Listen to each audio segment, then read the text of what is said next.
Сәлем шаян дусларым. Барлык эшләрегезне ташлагыз да, тизлек монда җыелыгыз. Бүген мин сезгә бер батыр кыз турында әкият сөйләшәкмен. Инглиз халык әкияте ул.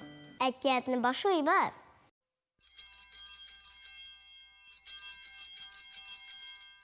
Яшәгән ди дөньяда Комода дигән бер аждаһа.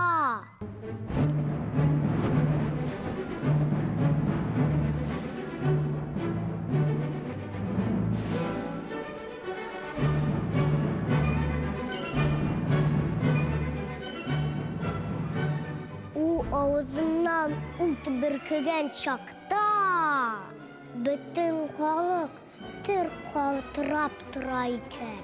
Аның килүен ишеткәч, бар да кашып бетәләр икән.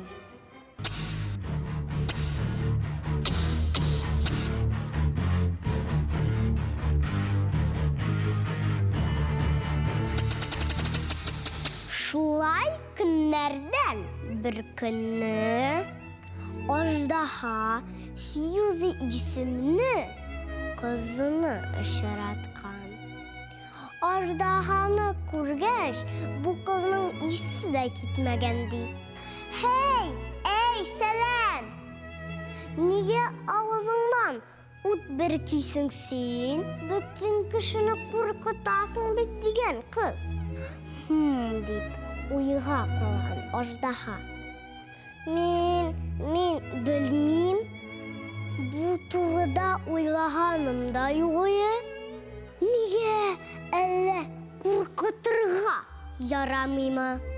Билгеле ярамый дигән Сьюзи. Ярар, алайса бүтән куркытмам. Аждаһа шулай Сьюзига сүз биргән. Алар сау булашканнар.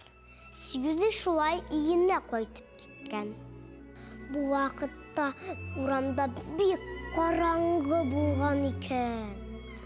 Фонарчы Чарли нишәптер утларны кабызмаган. Кешеләр караңгыда юл тапмыйча аптырап беткәннәр.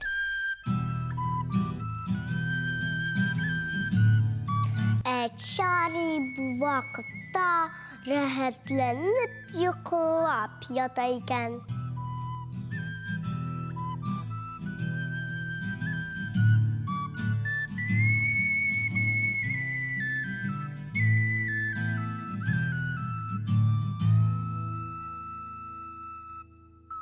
Шәһәр башлыгының моңа бик нык ачуы килгән икән. Шуннан Сьюзи аждаһаны эзләп киткән. Аны тиз генә шәһәргә алып килгән.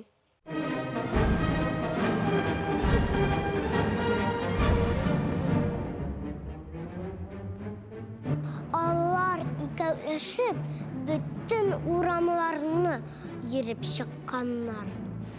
Аждаһа авызыннан ут бөркеп, фонарьларның һәммәсендә кабызып чыккан.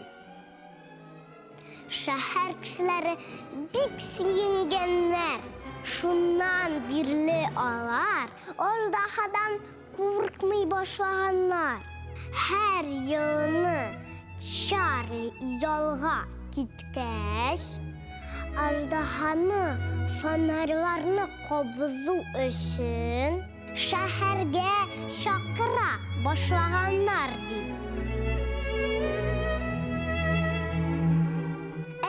Менә шулай, шуның белән әкият тә беткән.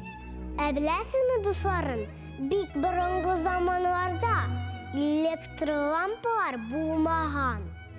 Һәм кичләрен фонарьчылар урам буйлап йөреп фонарьларны кабыза торган булганнар. Һәм бүгенгә шулар иде, дуслар. Сау булыгыз!